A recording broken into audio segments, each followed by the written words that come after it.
আজ আমরা দেখতে চলেছি একটি ফ্যান্টাসি অ্যাডভেঞ্চার মুভি, যা রাশিয়ার প্রাচীন সাহিত্যের উপর ভিত্তি করে তৈরি, যেখানে এক প্রভাবশালী জাদুকর তার অমরত্বের আশায় তৈরি করেছিলেন এক আশ্চর্য ক্ষমতাসম্পন্ন ট্রেজার সোর্ড। কিন্তু ঠিক অন্তিম মুহূর্তে তাকে হত্যা করা হয়। কিন্তু কে বা কিভাবে এই প্রভাবশালী জাদুকরকে হত্যা করেছিল? আসলে কি তাকে হত্যা করা সম্ভব? আর তার তৈরি ওই ট্রেজার সোর্ডটিরই বা কী হলো? সেটি এখন কোথায়? আর যে তাকে হত্যা করতে চেয়েছিল সে কি অমর হতে পেরেছিল? এর সবই আমরা জানবো আমাদের আজকের গল্পে। মুভির শুরুতে আমরা দেখি ইভান এবং তার সহযোদ্ধা বীরদের একটি দল গভীর জঙ্গলে অভিযানে এসেছে। দলটির নেতৃত্ব দিচ্ছে ফিনিস দ্য ফ্যালকন, আর এই ফিনিস দলটির সবচেয়ে শক্তিশালী সদস্য। অন্যদিকে রাজার ছেলে হলেও ইভানের মধ্যে কোনো বীরত্বপূর্ণ আচরণ নেই। এসব কারণে ফিনিস প্রায়ই ইভানকে মজার ছলে ছোট করে। আজ তারা এক দানব শিকারের উদ্দেশ্যে এই গভীর অরণ্যে এসেছে, কারণ এই দানব প্রায়ই তাদের রাজ্যের গবাদি পশুদের আক্রমণ করে। ধীর পায়ে গভীর অরণ্যে প্রবেশ করতেই হঠাৎ সেই দানব তার উপস্থিতি প্রকাশ করে। সে তাদের সাথে কথা বলতে শুরু করে। দানবের উপস্থিতি বুঝতে পেরে ফিনিস ও তার সৈন্যরা তার দিকে তীর ছুঁড়ে মারে, কিন্তু পরক্ষণেই তারা বুঝতে পারে এই দানবের আসলে কোনো শরীর নেই, আছে শুধু বিশালাকার এক মুখ। এবার কোলেবক তার অসম্ভব ক্ষিপ্রতা দিয়ে সমস্ত সৈন্যদের আক্রমণ করতে শুরু করে। তার অদ্ভুত আকার ও গতিবিধি সমস্ত সৈন্যদের একেবারে নাজেহাল করে দেয়। কিন্তু শেষ পর্যন্ত ফিনিস্টের যুদ্ধ কৌশলের কাছে সে হেরে যায়। ফিনিস তাকে একটি থলিতে ভরে ফেলে। অভিযান সফলভাবে সম্পন্ন করে সৈন্যরা তাদের রাজ্য বুলগেরিয়াতে ফিরে যায়। গল্প চলে আসে কিছুদিন আগের এক ঘটনায়। সেদিন ছোট্ট এক অনাথ মেয়ে, সে বেশ ক্ষুধার তাড়নায় সে এক মহিলার ঝুড়ি থেকে একটি আপেল চুরি করে। আপেলটি খাওয়ার সময় সে হঠাৎ এক জলজলে ফুল দেখতে পায় এবং অদ্ভুত এক আকর্ষণে সে ওই ফুলটির দিকে এগিয়ে যায় আর সেটি ছোঁয়ার চেষ্টা করে, কিন্তু তার হাতে কাঁটা ফুটে যায়। আর সেই দয়ালু মহিলা, যার ঝুড়ি থেকে মেয়েটি আপেল চুরি করেছিল, সে সেখানে আসে এবং মেয়েটিকে কাঁদতে দেখে তাকে জড়িয়ে ধরে। কিন্তু কি যেন এক অদ্ভুত আকর্ষণে মহিলাটি নিজেও ওই রহস্যময় ফুলটি ছোঁয়ার চেষ্টা করে। তার হাতেও একই রকমের কাঁটার দাগ ফুটে ওঠে। হয়তো ফুলটিতে কোনো রহস্যময় শক্তি আছে। মহিলা ভয় পেয়ে মেয়েটিকে সাথে নিয়ে সেখান থেকে চলে যায়। এদিকে জঙ্গলের অভিযান শেষে ইভান তার বাড়িতে ফিরে আসে, যা একেবারেই আধুনিক সব প্রযুক্তিতে সাজানো। এমনকি প্রয়োজনে ব্যবহারের জন্য একটি বিশেষ জেনারেটরও আছে। যদিও সে প্রাচীন রাশিয়ায় বসবাস করে, সে তার বাবার দেয়া এক বিশেষ ট্রেজার সোর্ড ব্যবহার করে ভবিষ্যতে যেতে পারে এবং সেখান থেকে সে তার প্রয়োজনীয় সব জিনিস নিয়ে আসে। এমন সময় ভ্যাসিলিসা তার রুমে আসে এবং তার সাথে কথা বলতে শুরু করে। ইভানের স্বপ্ন সে একদিন পুরোপুরিভাবে ভবিষ্যতের ওই আধুনিক মস্কোতে চলে যাবে এবং তার ভালোবাসার মানুষ ভ্যাসিলিসাকে নিয়ে সেখানেই স্থায়ী হবে। কিন্তু ভ্যাসিলিসা তার এই পরিকল্পনা সমর্থন করে না। ঠিক এমন সময় রাজ্যের এক সৈনিক জেনারেটরটিকে চিৎকার করতে থাকা প্রাণী ভেবে আঘাত করে। সৈনিকের এমন বোকামিতে ইভান প্রচণ্ড রেগে যায়। এদিকে সেই মহিলা ছোট্ট মেয়েটিকে নিয়ে তার বাসায় আসে। কিছুক্ষণ পর সে বুঝতে পারে ওই রহস্যময় ফুল স্পর্শ করে তারা এক ভয়ঙ্কর শক্তির অধীনে চলে গেছে। মেয়েটির শরীরে গাছের শিকড়ের মতো চিহ্ন ফুটে উঠতে শুরু করে। ঠিক একই রকমের চিহ্ন ওই মহিলার শরীরেও দেখা যায়। মহিলা অসুস্থ মেয়েটিকে নিয়ে বাবা ইয়াগার কাছে যায়। বাবা ইয়াগা হচ্ছে রুশ লোককাহিনীর অন্যতম রহস্যময় এক জাদুকরী চরিত্র। সে মেয়েটির শরীর পরীক্ষা করে বুঝতে পারে যে কোনো এক অশুভ শক্তি দ্বারা সে আক্রান্ত। এই অভিশাপের কোনো চিকিৎসা নেই। সে মেয়েটিকে পানিতে ডুবিয়ে মারার পরামর্শ দেয়। এসব কথা শুনে মহিলাটি ক্ষিপ্ত হয়ে ওঠে এবং সেখান থেকে চলে যায়। তবে রাতে তাদের সাথে আরও ভয়ানক ঘটনা ঘটে। অজ্ঞাত স্থান থেকে ভেসে আসা শব্দ তাদেরকে ওই স্থানে ফিরে যেতে বলে যেখানে তাদের গায়ে কাঁটা ফুটেছিল, এবং সেখানে আসতেই শিকড় আকৃতির এক রহস্যময় প্রাণী ধেয়ে আসতে থাকে তাদের দিকে। আর পরক্ষণেই ওই জীবন্ত শিকড় তাদেরকে আঁকড়ে ধরে। প্রতি বছরের মতো সেদিনও বুলগেরিয়া শহরে এক প্রতিযোগিতার আয়োজন হয়, যেখানে সবাই তার নিজ নিজ শক্তি প্রদর্শন করে, আর তাদের মধ্যে খুঁজে নেওয়া হয় সেই শ্রেষ্ঠ বীর ফ্যালকন যোদ্ধাকে। সকাল থেকেই সব প্রতিযোগীরা আসতে শুরু করে। এরপর প্রতিযোগিতা শুরু হলে প্রতিযোগীরা তাদের কৌশল দেখাতে শুরু করে। একে একে সব প্রতিযোগী ব্যর্থ হয়। প্রথমে একটু বিচলিত হলেও শুধুমাত্র ফিনিস সব বাধা পেরিয়ে ওই বলমুখ দানবের খাঁচায় গিয়ে হাজির হয় এবং প্রতিটি পর্যায়ে দুর্দান্ত পারফর্ম করে। সে ইভানকে প্রতিযোগিতায় অংশ নেওয়ার আমন্ত্রণ জানায়। ফিনিস্টের ক্রমাগত উপহাস আর ভ্যাসিলিসার প্রতি তার বাড়তে থাকা আকর্ষণ দেখে বিরক্ত হলেও ইভান প্রতিযোগিতা থেকে পালিয়ে যাওয়ার চেষ্টা করে, কিন্তু তার বাবার দেয়া সেই ট্রেজার সোর্ড এবার আর কাজ করে না। ক্রমাগত ব্যবহারের কারণে সেটির জাদুশক্তি ক্ষয় হয়ে গিয়েছিল, তাই বাধ্য হয়ে ইভানকে প্রতিযোগিতায় অংশ নিতে হয়। তবে বাধা অতিক্রমের সময় ফিনিস শারীরিক শক্তি ও দক্ষতা দিয়ে কাজ করলেও ইভান তার চতুর বুদ্ধি ও কৌশল ব্যবহার করে সফলভাবে প্রতিযোগিতায় এগিয়ে যেতে থাকে। আর ঠিক তখনই গ্যালিনা ও ভারভারা নামের দুই ভয়ঙ্কর ডাইনি সেখানে এসে উপস্থিত হয় এবং রাজাকে ওই ট্রেজার সোর্ডটি ফিরিয়ে দিতে বলে। ফ্ল্যাশব্যাক থেকে জানা যায় এই দুই ডাইনি আর কেউ নয়, সেই মহিলা ও ছোট্ট মেয়ে যাদেরকে ওই জাদুকরী গাছের শিকড় অভিশপ্ত করে ডাইনি বানিয়ে দিয়েছিল। ডাইনি গ্যালিনা রাজ্যের কিছু সৈন্যের উপর এক বিশেষ ধরনের জাদু প্রয়োগ করেন। এতে তাদের চোখ অদৃশ্য হয়ে যায় এবং তারা গ্যালিনার নিয়ন্ত্রিত সৈন্য হয়ে রাজ্যের সৈন্যদের সঙ্গে লড়াই করতে শুরু করে। আর এই সুযোগে ভারভারা সেই জাদুর তলোয়ারটির খোঁজে মহলে প্রবেশ করে এবং তলোয়ারটি নিয়ে উড়ে যেতে শুরু করে। কিন্তু শেষ মুহূর্তে ইভান তার মোবাইলটি ছুঁড়ে মারে আর ভারভারা তলোয়ারটি সহ নিচে পড়ে যায়। তলোয়ারটি হারিয়ে ফেলতে দেখে ডাইনি গ্যালিনা আরও ক্ষিপ্ত হয়ে ওঠে এবং সে তার জাদুকরী শক্তি প্রয়োগ করে পুরো গ্রামকে ধ্বংস করে দেয়। এরপর সে জীবন্ত শিকড় দিয়ে প্রতিপক্ষকে আক্রমণ করতে শুরু করে, কিন্তু রাজা যখন তলোয়ারটি তার হাতে তুলে নেন তিনি বুঝতে পারেন তলোয়ারের জাদু সম্পূর্ণ শেষ হয়ে গেছে। তবুও তলোয়ারটি তিনি ইভানের হাতে তুলে দিয়ে এটিকে নিরাপদে রাখার নির্দেশ দেন, কারণ তার বিশ্বাস একদিন না একদিন এর শক্তি ফিরে আসবেই। এরপর ইভান, ফিনিস্ট ও ভ্যাসিলিসা একসাথে পালিয়ে যেতে শুরু করে। যাবার সময় ইভান কোলেবককেও তার সাথে নিয়ে নেয়, আর তাদের এই দলের সঙ্গে ছিল জাদুকরী বাবা ইয়াগা। পেছন থেকে ডাইনি ও তার নিয়ন্ত্রিত সৈন্যরা তাদের তাড়া করতে থাকে। জাদুকরী ইয়াগা তাদেরকে বিভ্রান্ত করতে একটি কৌশল করে। সে তার মায়াবী কুঁড়ে ঘরটিকে ডেকে নেয় আর সবাইকে নিয়ে ছুটে যায় নদীর তীরে। এদিকে ডাইনি ও তার সৈন্যরা দেখতে পায় ঠিক কুঁড়ে ঘর নদীর পানিতে ভেসে যাচ্ছে। তারা ভাবে ইভান ও তার দল নিশ্চয়ই ওই ঘরের মধ্যে লুকিয়ে আছে, কিন্তু তারা যখন ঘরটিকে বন্দি করে তখন বুঝতে পারে ঘরটি একদম ফাঁকা। এরপর তারা ওই ঘরটিকে পুড়িয়ে ফেলতে উদ্যত হয়, কিন্তু একই রকমের আরেকটি ঘর এসে তাকে বাঁচিয়ে নেয়। এদিকে ইভান ও তার সঙ্গীরা নদীর পাশে একটি বিশাল গাছের কোঠরে লুকিয়েছিল। সেখানে ইভান জাদুকরী ইয়াগার কাছে জানতে চায় ওই ডাইনিরা আসলে কারা আর এই ট্রেজার সোর্ডটি তাদের কি প্রয়োজন। বাবা ইয়াগা তখন সত্যিটা প্রকাশ করতে শুরু করে। আজ থেকে প্রায় 1000 বছর আগে এখানে ব্যালগোর নামের এক প্রভাবশালী জাদুকর বাস করত। যে কোনো জিনিস তার হাতের এক স্পর্শেই প্রাণ ফিরে পেত, কিন্তু একদিন সে বুঝতে পারে সে বুড়ো হয়ে যাচ্ছে। মৃত্যুর দ্বার প্রান্তে পৌঁছে সে অমর হওয়ার সিদ্ধান্ত নেয় এবং সেই উদ্দেশ্যে সে এই ট্রেজার সোর্ডটি তৈরি করে। কিন্তু তার শিষ্য মিকুলা নিজেই অমরত্ব চেয়েছিল, এজন্য সে অন্ধকার শক্তির সাহায্য নেয় এবং তার শিক্ষকের সাথে বিশ্বাসঘাতকতা করে। ট্রেজার সোর্ডটি সম্পন্ন হওয়ার ঠিক অন্তিম মুহূর্তে মিকুলা তাকে হত্যা করে এবং সে নিজেই কোশ্চেই দ্য ইমমর্টাল হয়ে ওঠে আর সেই সাথে অভিশপ্ত হয়ে যায়। তবে এই অন্ধকার শক্তি জাদুকর ব্যালগোরকে হত্যা করেনি, শুধু তাকে আবদ্ধ করে রেখেছিল। অবহেলা ও ছাত্রের বিশ্বাসঘাতকতায় ক্ষুব্ধ হয়ে সে নিজেকে এক হিংস্র ও দানবীয় শিকড় আকৃতির প্রাণীতে রূপান্তরিত করে। তাকে আবার মানুষ হয়ে জীবিত হতে হলে ওই ট্রেজার সোর্ডটি তার প্রয়োজন, তাই সে গ্যালিনা ও ভারভারাকে নিজের অনুগত দাসে পরিণত করেছে। বাবা ইয়াগা জানায় ব্যালগোরকে কেবল কোষ্ঠেই পরাজিত করতে পারে, কিন্তু সমস্যা হলো অভিশপ্ত কোষ্ঠেই এখন মৃতদের জগতে বন্দী। কোষ্ঠেইকে ফিরিয়ে আনার জন্য ইভান ও তার দলকে এবার মৃতদের জগতে যেতে হবে। জাগিয়ে তুলতে হবে একটি ঘুমন্ত তিমি মাছকে, যা বহু শতাব্দী থেকে ঘুমন্ত, আর এটি শুধুমাত্র প্রকৃত বীরদের দ্বারাই সম্ভব হতে পারে।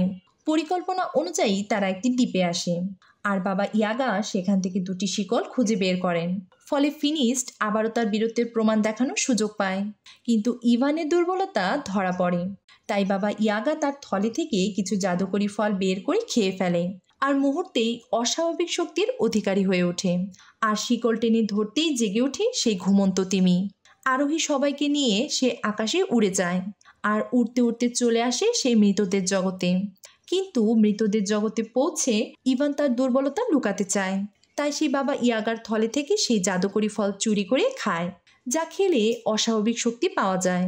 এরপর সে সবাইকে দেখাতে থাকে যে সে আসলেই সত্যিকারের বীরত্বপূর্ণ শক্তির অধিকারী। চলতে চলতে তারা চলে আসে মৃতদের জগতের রক্ষক এক জীবন্ত পাহাড়ের সামনে। সে তাদের এখানে আসার কারণ জিজ্ঞেস করে।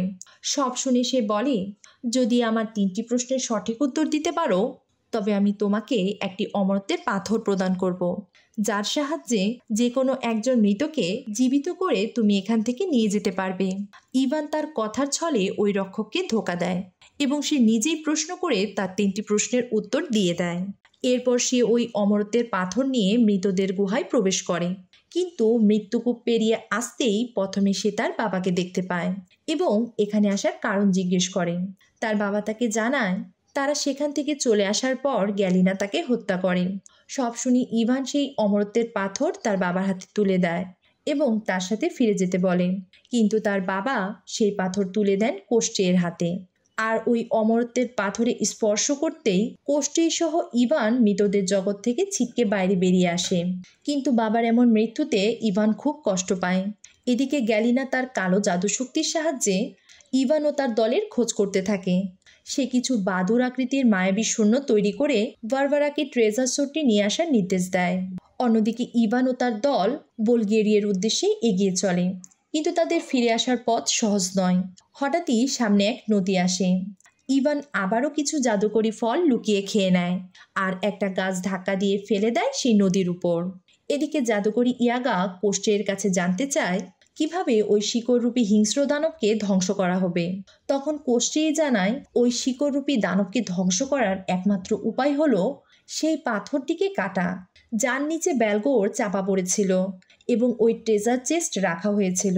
তবে সেটা কেবল ট্রেজার সোর্ডের শক্তিতেই সম্ভব। আর তার এই কথা শুনতেই ইভান বেশ চিন্তিত হয়ে পড়ে। সে ভ্যাসেলিসাকে জানায় তার ট্রেজার সোর্ডটি আসলে তার জাদুশক্তি হারিয়ে ফেলেছে, কারণ সে ভবিষ্যতের পৃথিবীতে যেতে প্রায়ই এই ট্রেজার সোর্ডটির শক্তি ব্যবহার করেছে।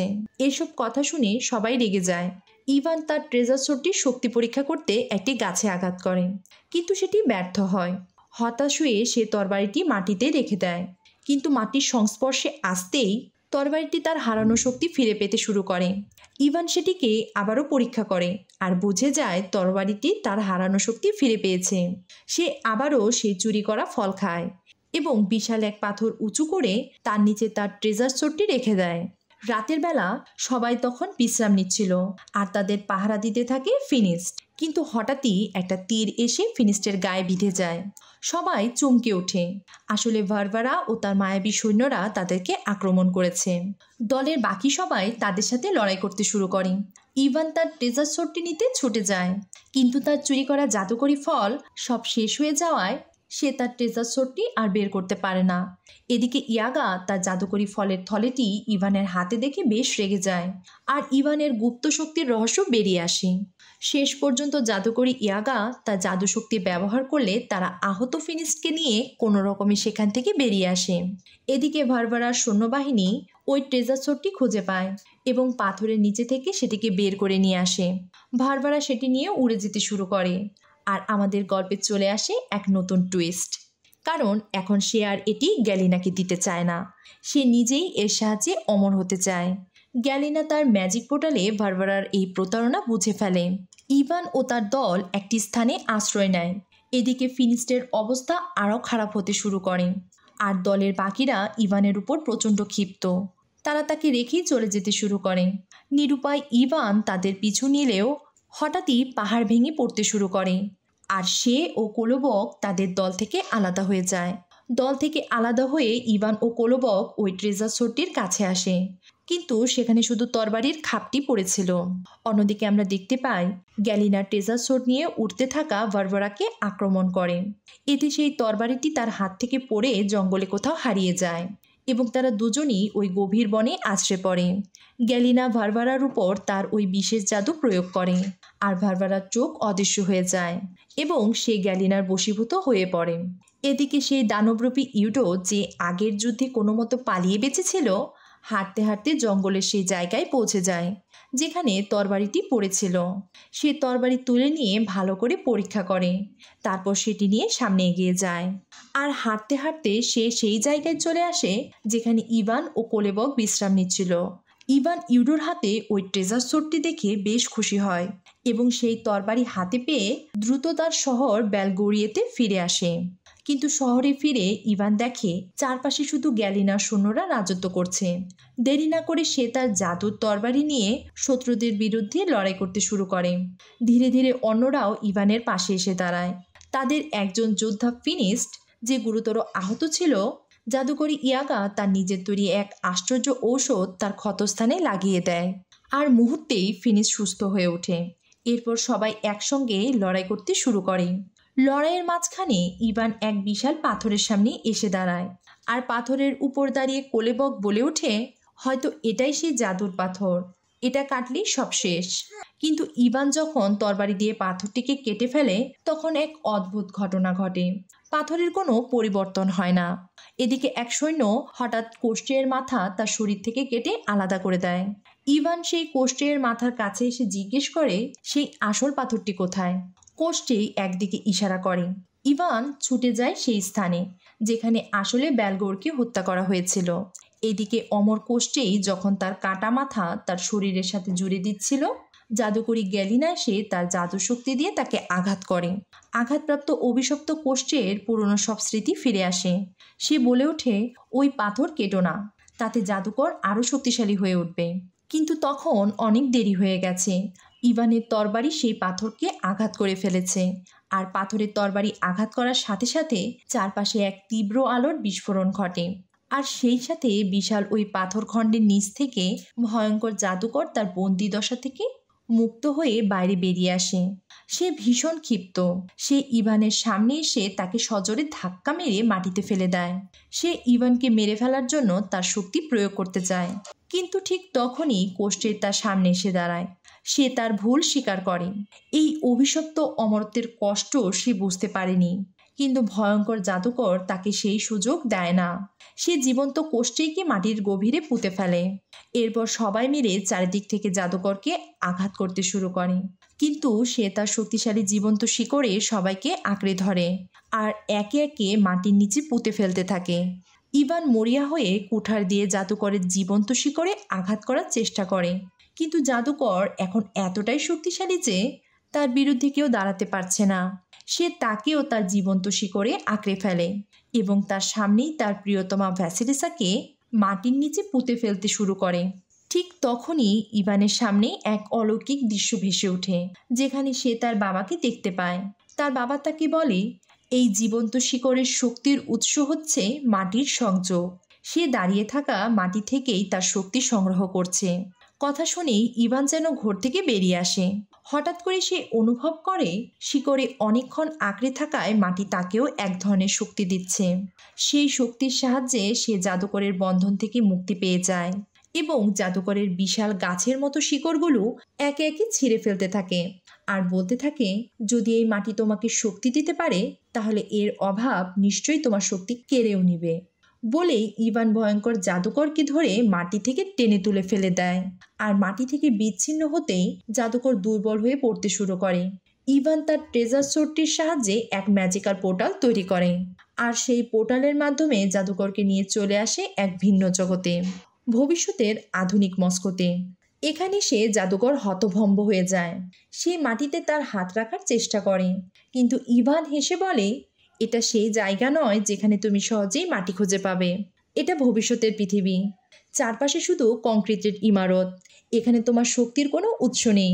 জাদুকর মরিয়া হয়ে মাটির খোঁজ করতে থাকে, কিন্তু শহরের শক্তপোক্ত কাঠামোর নিচেও সে তার শক্তির উৎস পায় না। সে বেসমেন্টে আটকে যায়। ধীরে ধীরে সে একেবারে দুর্বল হয়ে পড়ে। মৃত্যুর আগ মুহূর্তে সে চিৎকার করে বলতে থাকে, আমি 1000 বছর মাটির নিচে বন্দি ছিলাম, একদিন আবারও ফিরে আসব, আর তখন শুধু এই জগৎ নয়, পুরো পৃথিবী ধ্বংস করে দেব। এই বলে সে ধুলোর মতো হয়ে ভেঙে পড়তে শুরু করে। তার মৃত্যুর সাথে সাথে তার সমস্ত জাদু ভেঙে পড়তে শুরু করে। যারা মাটির নিচে হারিয়ে গিয়েছিল তারাও আবার উঠে আসে। গল্পটি ভালো লাগলে লাইক, কমেন্ট ও শেয়ার করুন, আর সাবস্ক্রাইব করে চ্যানেলটিকে বেড়ে উঠতে সাহায্য করুন।